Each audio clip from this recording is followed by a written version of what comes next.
What's up, butt pirates? Today, we're gonna be talking about some games. So, I'm Austin, but you can call me Sauce, I don't really care.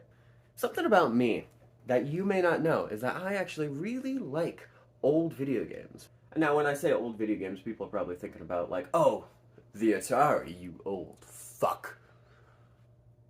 Au contraire, bitch. Sometimes. Mm. Fucker. The main kind of old games I am talking about, though, is like PS1, PS2, Xbox original kind of shenaniganery. Mainly because that's the era that I grew up on. You know, I was playing video games ever since before the 360 was out. I know, I know.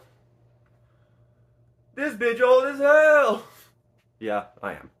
But, you know what? With age comes experience, and experience makes you have to work more for your jobs because you still don't have enough qualifications for this job, even though you have a fucking master's degree. Fuck. Growing up, I played the original Xbox, and I played it a lot. It was my main source of entertainment.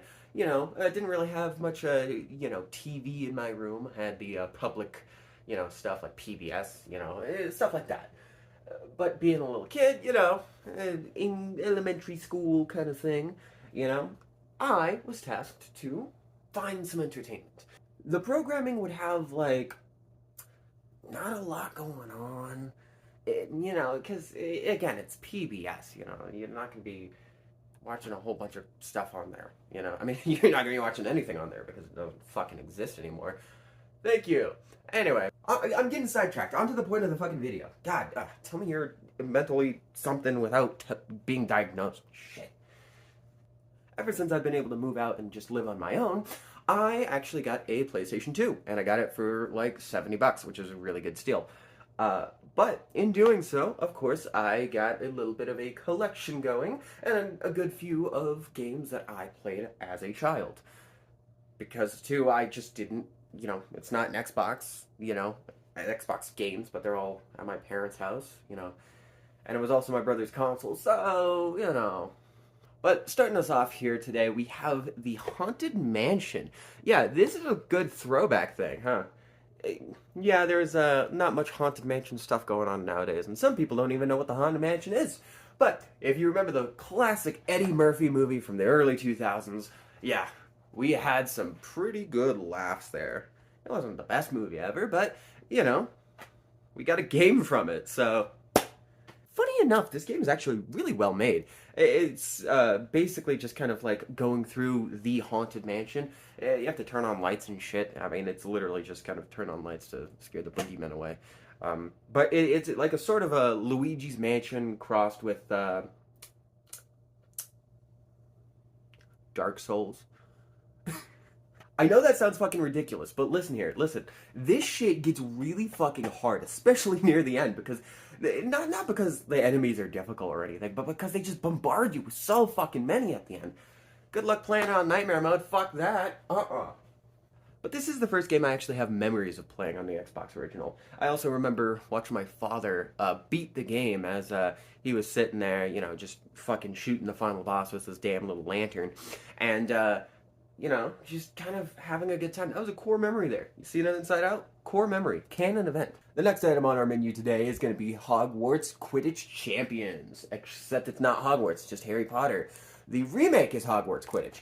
And that is, honestly, it actually plays a lot similar to this game. But this is the original, so it's better. So the interesting thing about this game right here is that it did come out a long time ago, and it came out during the original Harry Potter games, their span of life, this is probably around the time of, like,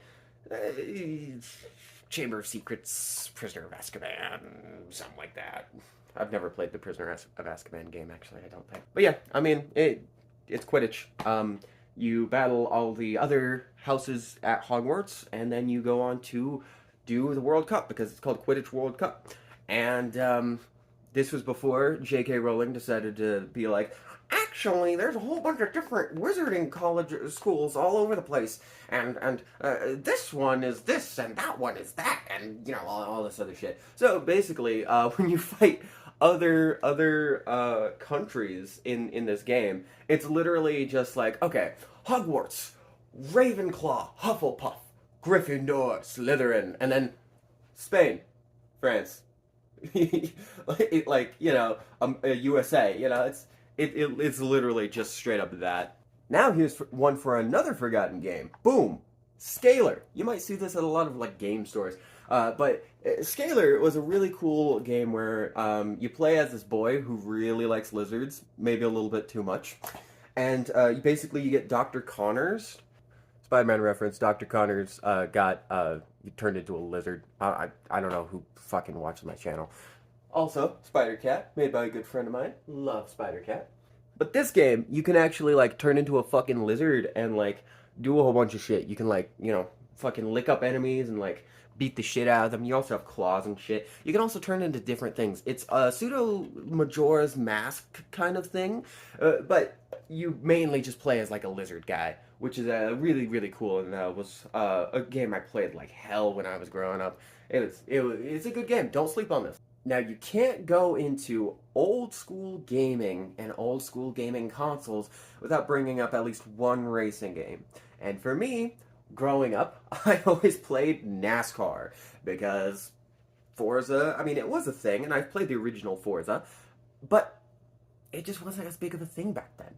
And my father was also really, really big on NASCAR, which, I mean, you know, as a kid I didn't really get, but now I'm like, ooh, yeah. You have a bunch of people going around in a circle, going hundreds of miles an hour, bumper to bumper traffic. That's gotta be hell. Shit, I get an anxiety attack just going to the grocery store. And I used to work at one. Regardless, NASCAR. Played, not this specific one, but, you know, it's NASCAR. You play one, it's basically the same as playing another one, you know? You play one, you play them all, you know what I'm saying? Like, it's NASCAR. Drive around in a circle. The appeal is driving it and crashing spectacularly, which ironically used to be the appeal of watching it. So, next on the list, despite me trying to convince people I'm not a car guy, we got another car game called Spy Hunter. Now, this is actually really an interesting case because Spy Hunter, right, you basically, Spy Hunter, you play as basically this guy driving a James Bond spy car. Really fun. They don't make games like this anymore. They really don't.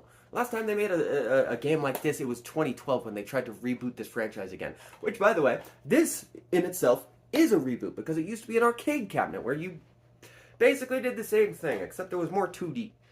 What's really cool about this, though, is that you can, like, drive around, you got guns on your car, you got missiles, you got an EMP, you got oil slick, and you get to, like, shoot the fuck out of people. It can transform into a boat.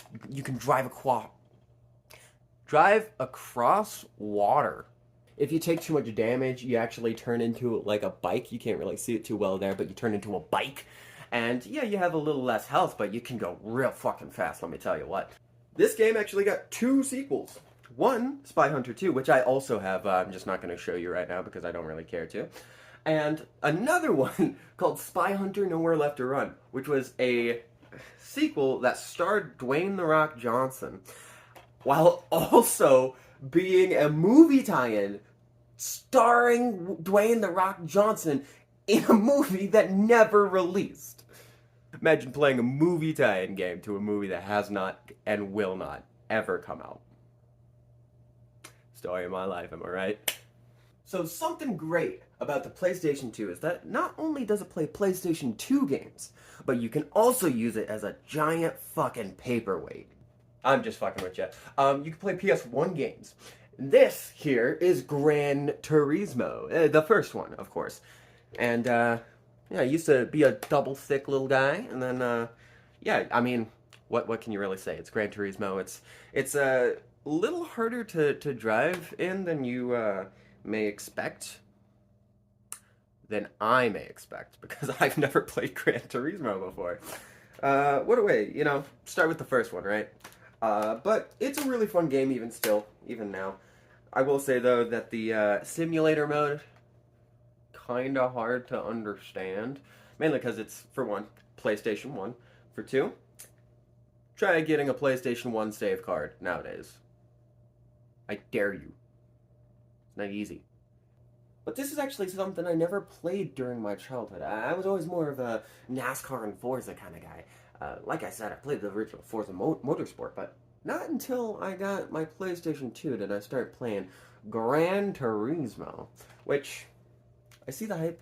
Honestly, it's really fun. Once you understand the controls and really start getting going with it, oh my god. Like, no, seriously, put some effort into the games that you're playing, you know, like once you understand the control scheme, the feeling of understanding it is so good and so smooth. So epic. This is epic. Anyway, that's my nostalgic exposition lore dump for today.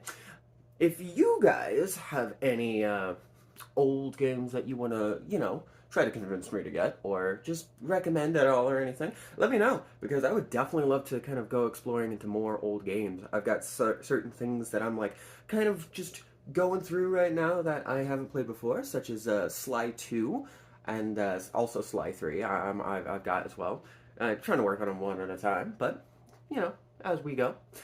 There's also certain things like the Lord of the Rings games that they released for the PlayStation 2 that were really fucking good, and that I've been really enjoying the hell out of. So, you know, the world is your oyster when it comes to choice for the old game consoles. And you know what? I would even recommend picking up an old console for yourself as well. Try to see if there's any retro gaming stores around where you are. I know I am lucky in the fact that I do have one, and that's just down the street from where I live. So, that's pretty good for me. But if you can find one, absolutely do. And give old games a try, because a lot of these games that are getting ported to the PS5 store, Xbox store, you know, a lot of them are emulators and stuff, and like that's fine if you're okay with that. But I don't know, something about playing them on original hardware. And then too, a lot of games that are for the PlayStation 2 and PlayStation 1, original Xbox, etc., etc., they really just, majority of them don't get ported over. So there's a large list of games that just become lost to time. And, you know, you can get remasters and remakes, but thinking of Silent Hill 2, you know, only a certain few number of those exist, and those go for hundreds of dollars nowadays. I mean, you could play the remake, and that it is fun, don't get me wrong, I love the remake, but there's certain things that get lost with it. You know, and that's just unavoidable whenever it comes to a remake or a remaster or a recollection or, you know, whatever. All I'm saying, give old games a chance. You will be surprised. Especially if you play Sly Cooper. They don't fucking do those games no more. And they're fucking fun. When I tell you that shit is smooth as butter on the old-ass PlayStation 2... when 360 games couldn't get that shit down. Hell, games nowadays can't get that shit down. Like, good games will always come in many arts, many forms, and on many consoles. Never, never disregard it just because it is older. Because you might play it, and it might become your favorite game. Just some food for thought, I guess. Anyway, speaking of food, I've been Sauce. I will see you guys later. Oh, what's that? Devil gonna cry? Gonna piss his pants, maybe? Devil gonna shit and come? Oh, fuck, what am I doing?